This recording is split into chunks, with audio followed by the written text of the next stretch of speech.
Sahabat YouTube semua, beginilah kondisi Masjid Giok yang dibangun di Kabupaten Nagan Raya. Hingga saat ini kondisinya masih belum sempurna, masih tahap pembangunan. Tapi terlihat seakan kondisinya pembangunan masjid ini terhenti.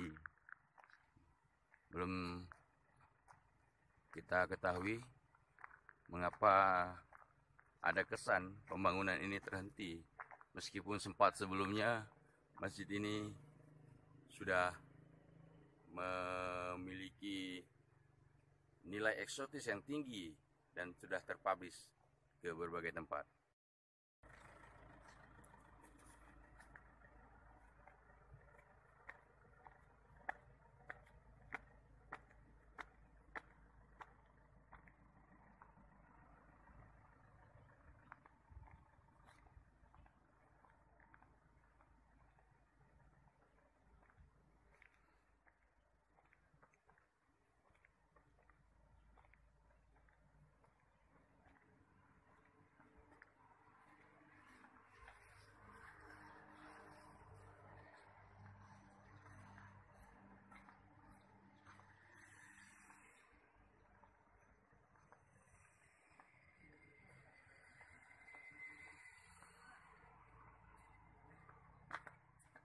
Subscribe channel ini dan komen di bawah, dan like sebanyak-banyaknya buku Iranda. Subscribe channel ini dan komen di bawah, dan like sebanyak-banyaknya buku Iranda. Subscribe channel ini